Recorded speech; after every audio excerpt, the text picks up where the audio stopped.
So, welcome everyone. It's lovely to see your names and faces and to have you here this morning on this very auspicious 4th of October, 2023. It is Colin and my 20-year wedding anniversary today. So it's a very significant day for us in our family. And I just want to thank Colin for being the wonderful father and husband and rock he has been to all of us, and for all his support and encouragement over the years, because I certainly wouldn't be doing what I was doing if it hadn't been for him encouraging me and supporting me and being my biggest fan. So thank you, other than my mum, who's actually here. So thank you, mum. But thank you, Kaloza. So, and I was just saying earlier that Finn wrote a card to say, congratulations on 20 years. It's been, I hope it's been a fun and filled with happy memories. And I hope that the next 20 years are also amazing and filled with happy memories. And he says 20 years is a long time. But please just do and try and hang in there just for us. Anyway, we will definitely be hanging in there. So it's a very special day. And I know it's also Ruth's birthday.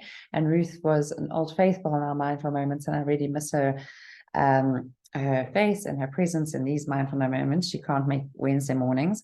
So happy birthday, Ruth. You are very much in our thoughts and prayers.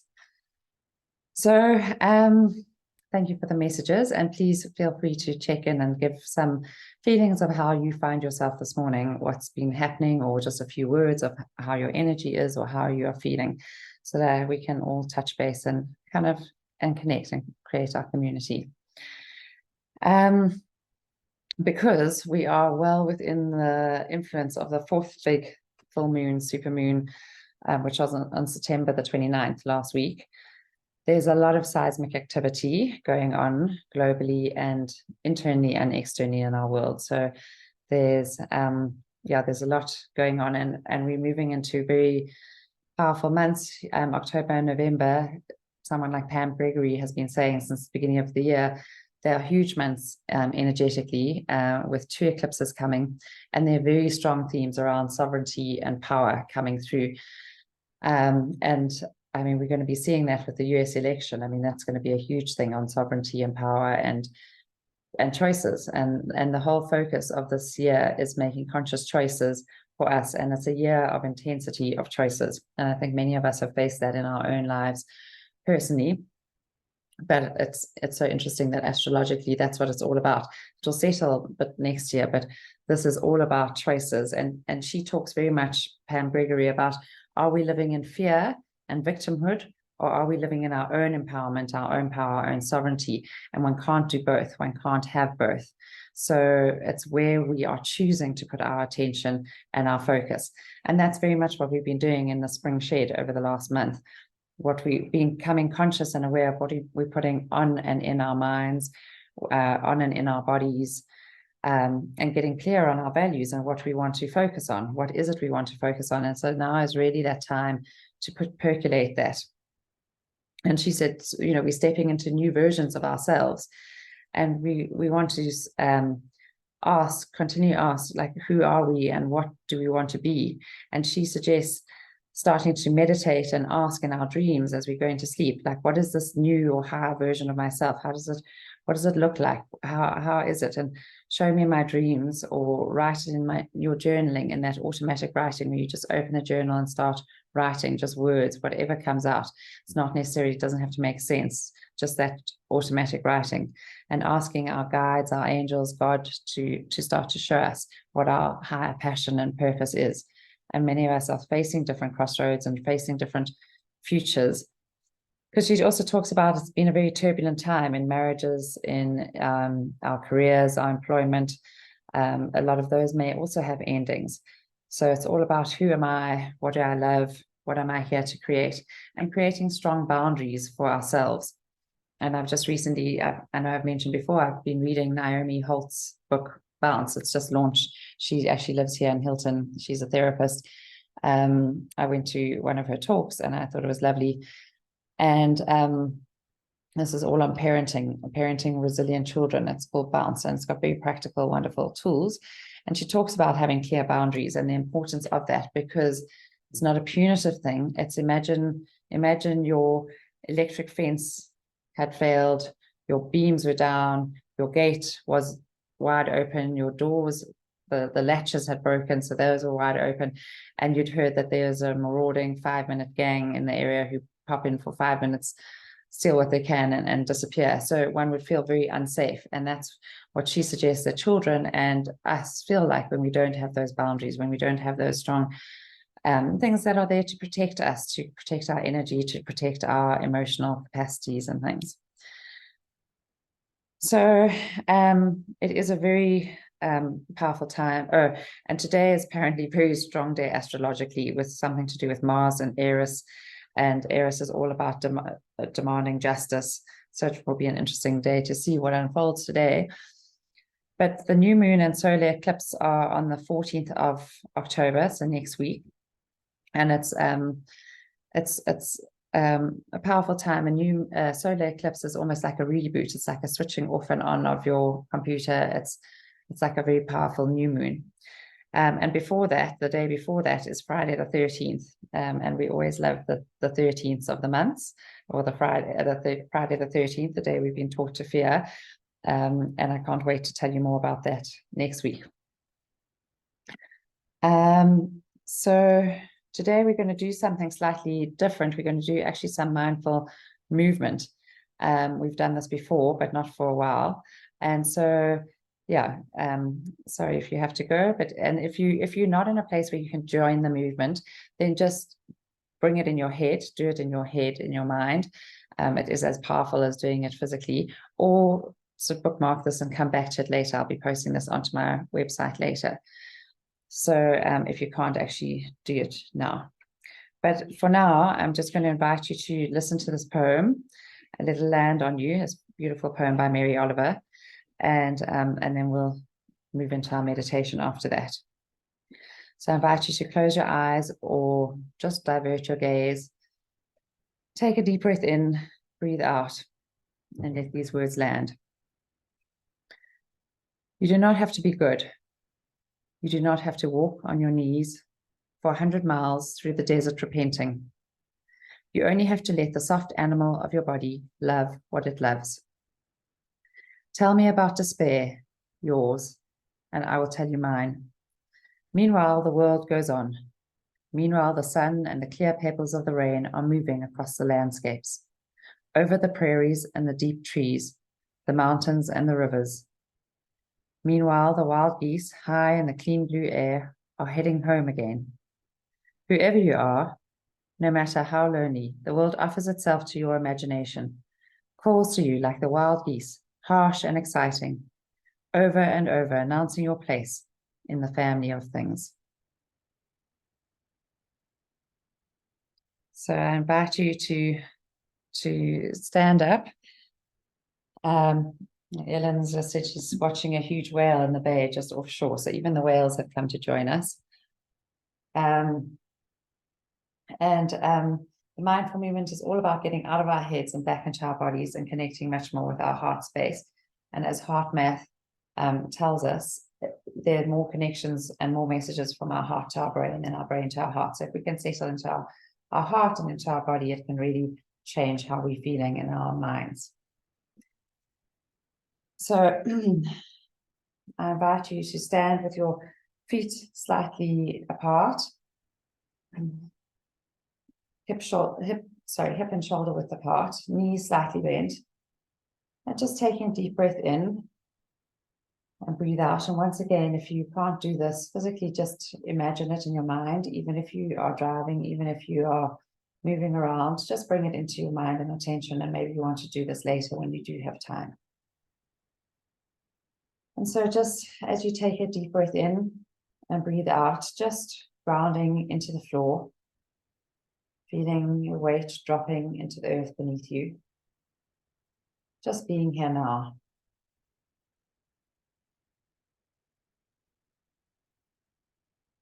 Supported by the earth and received by the earth.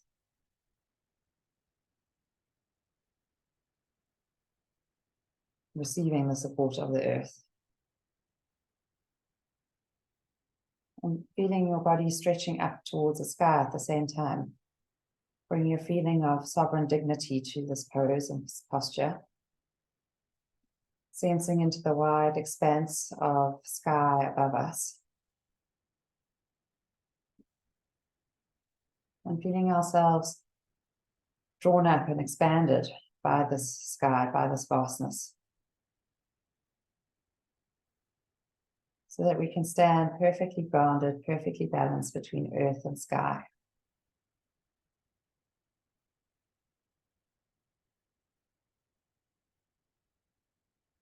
In this body, in this moment, as we find it today.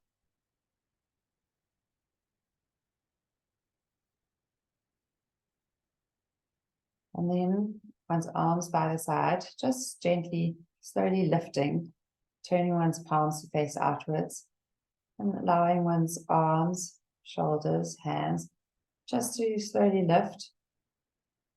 And as you do so, sensing deeply into the movement, noticing the play of gravity on your arms, the different sensations that arise, your fingers, your hands, arms, the movement of blood. Noticing the coming together of your palms and fingers, points of contact, warmth, tingling. A moment of pause and then slowly letting go, coming apart, slowly drifting towards the earth. Again, sensing into sensations.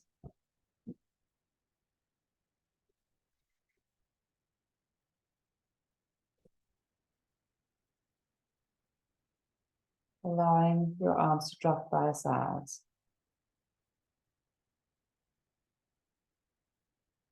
And then repeating 2 or 3 more times at your own pace.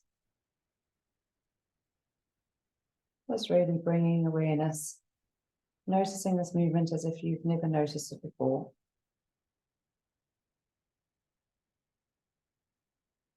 Sinking into the pause at the top, the perfect balance, the coming together, and then the drifting down.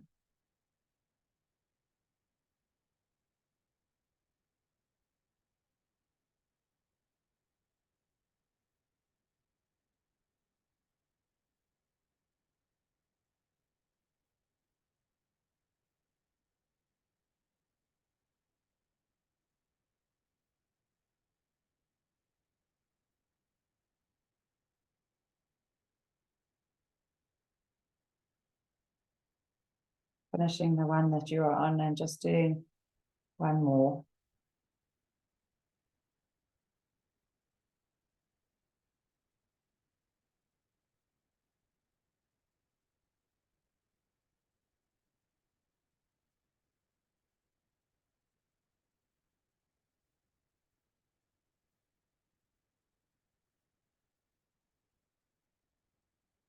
Sensing into the movement, and allowing the deliciousness of it to embrace all your senses.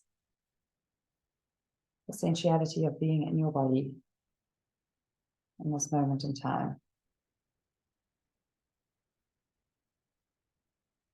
And allowing your arms to set up back by your sides whenever you're ready. And just taking a deep breath and breathing out to let go of this movement.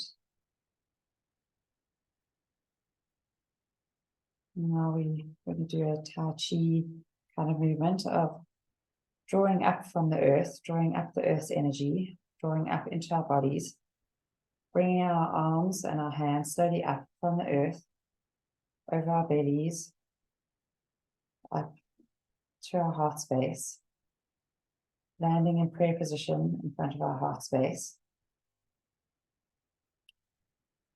And then reaching up towards the sky, fingers pointed towards the heavens, and the arms opening, holding for a moment in a V shape, up towards the heavens, funneling the energy of the sky, the heavens, the sun, the moon, the stars into our bodies.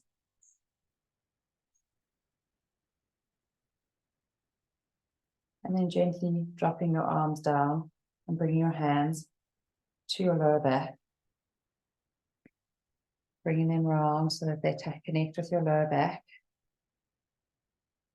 And then gently running down your hands on the lower back towards your buttocks, backs of legs, knees, calves, feet, gently caressing them, offering perhaps a sense of gratitude as you come back up for all that these legs do for you. Stroking gently up over the belly to the heart. Landing in prayer position again, and then up towards the heavens.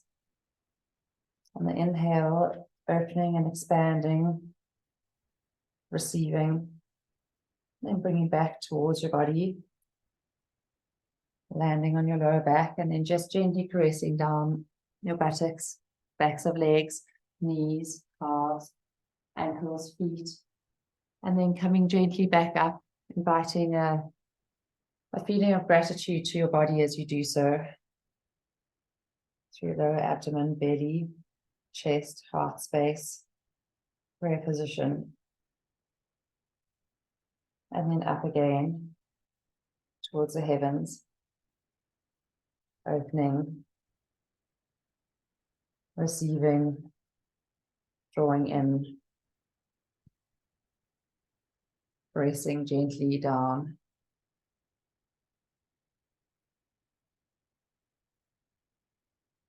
Coming back up, belly, heart space, prayer, and doing one more round of this. Fingers towards the heavens, opening, expanding, inviting, receiving, drawing in, gently caressing, gratitude.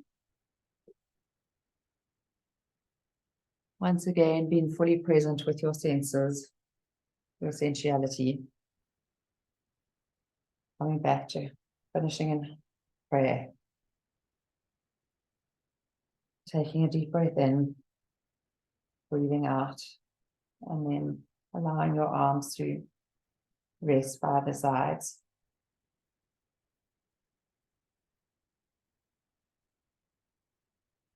And then just gently moving into fingers, wrists, hands, in whatever way you feel, circular motion, moving up into elbows, arms, forearms, just gently moving, expanding, bring whatever movement to your body at once. Bring it to your trunk, chest, pelvis, hips, knees, ankles, feet, whatever feels good and right for you right now. Not checking in on others, just going into yourself in this moment. No fear of being watched. Just like all emotions are allowed here, so all movements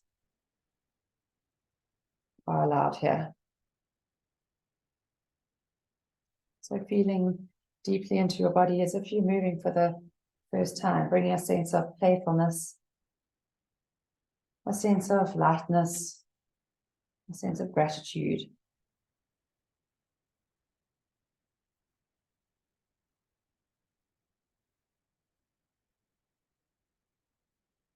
And then slowly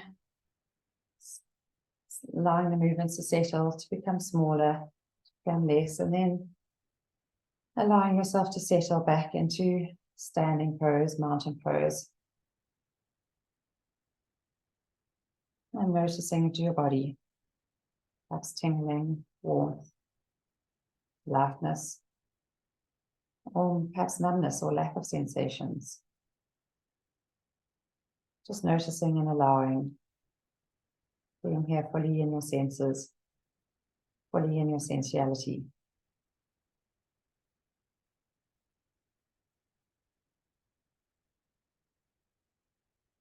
You do not have to be good.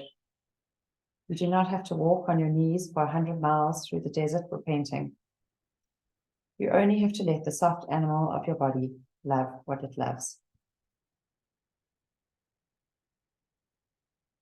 I invite you to take another deep breath in, perhaps place your hands on your heart if you would like to. And just offering yourself a moment of gratitude for being here, for all of us, for being here. Coming back to sitting if you'd like, or just savoring the light, the color, the sound around you.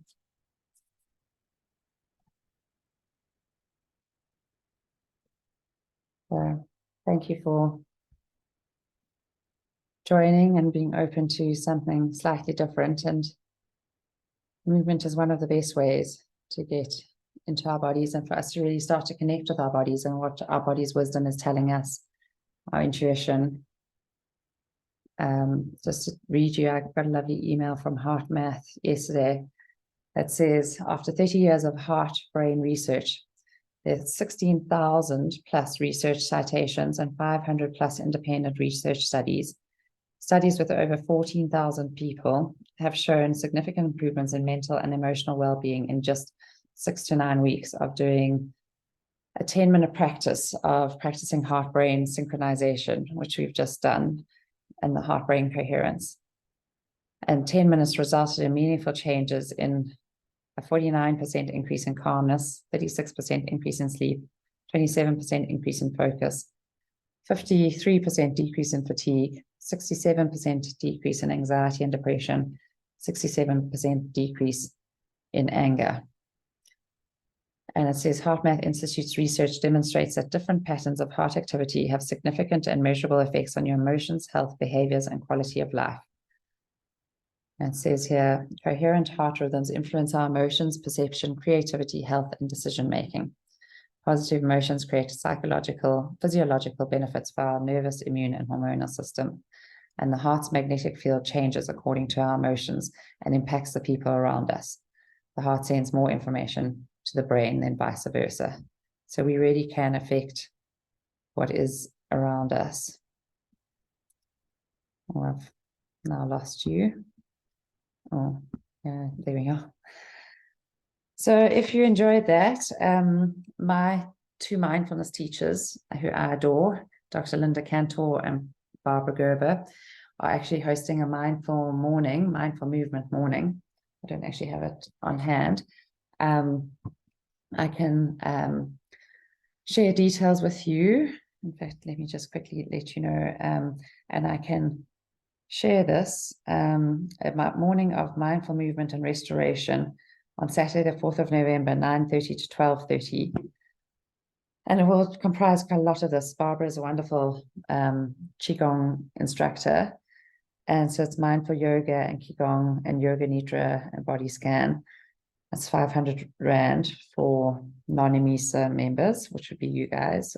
And it's lovely. So let me know if you'd like the details for that, which is also brings me to something, because I don't know how it's best to communicate things, whether I should set up a different WhatsApp group for Mindful Moment, a Mindful Moment group, or whether I do a Telegram group, or whether I just post it more to my Instagram.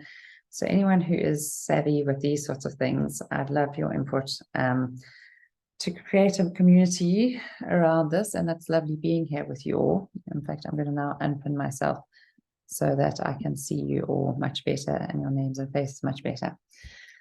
Yeah, so things like this, how's best to share it? And I probably will share it on my Instagram anyway. But please feel free to unmute or do any comments as thank you, Gail. Good.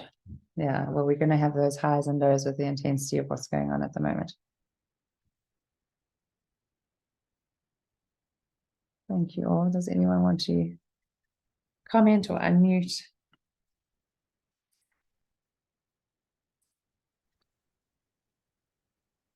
Next, I'd love to get that email about the heart math.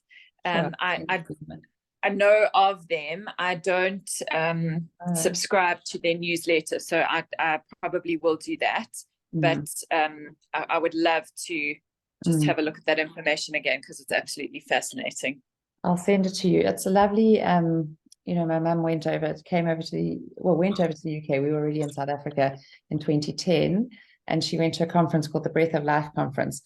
And it was before HeartMath had become even popular. And who, Mum, you can say who talked there, but also, I mean, it was incredible. Gabor Mate and all these incredible people who now are so prominent now.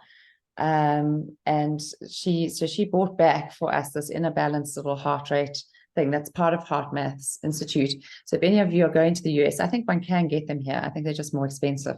There's a HeartMath Institute in South Africa, and it's a little clip that you put on your ear, a little sensor, and you clip it onto your ear, and you use it as an app on your phone, and you breathe through it, and it brings you back to regulation. So it's a lot of what we're doing now, but it's with a lot more so biofeedback. So it's lovely, but you don't have to do it. But it's good to start to know all the research, because they are so hugely research based. So I'll send it to you, Nat, as well, and you, Mans.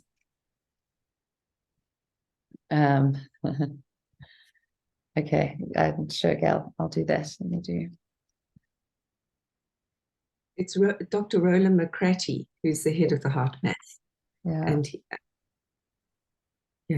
and he was one of the speakers that they had, and really is quite profound. And it's nice for youngsters to also learn, because sometimes they feel so powerless about everything that's going on in their worlds, and yet by learning to regulate their own heart coherence, they can help to calm things down or regulate themselves. That's why animals are so powerful, especially for children and for all of us, because they have they have very regulated heart spaces and heart coherence. And so when we are with them, we can regulate ourselves. Or they help us to regulate ourselves. Sure, Jane, I'll add you with pleasure. It's just forwarding on that email, just very simple, but it's just, there's ones for health professionals and then there's ones for general people, but I'll just send it to you and you can sort of look into them. Thank you, everyone. It's lovely to have you all here, and we look forward to seeing you next week. And if anyone wants to join at 8 o'clock this morning, we're talking about helichrysum, because it's my wonder oil, and I was sitting on the side of the cricket field this week and telling all the farmers that they need helichrysum because they all need less trips to hospital and casualty. So it's our liquid stitches. So I'm going to be talking about that. And since there's still the 200 PV order, it's quite a good gift. It's quite a good time to get the helichrysum. And then you'll get Deep Blue and Deep Blue Rub and Deep Blue Roller. And so that, and Adaptive, because that's also on 10% off, I think, this month. And it's a good time for exams and stuff. That's really helpful for those times. So thank you all. See you. I'll see you later or next week. Thanks, Jackie. Thanks, Nick. Thanks, Gail. Have a good day. Thanks, Bye. Bye. Bye. Enjoy the whales in the bay, Ellen and Musk. Uh-huh. Bye. Bye. Bye, Jax.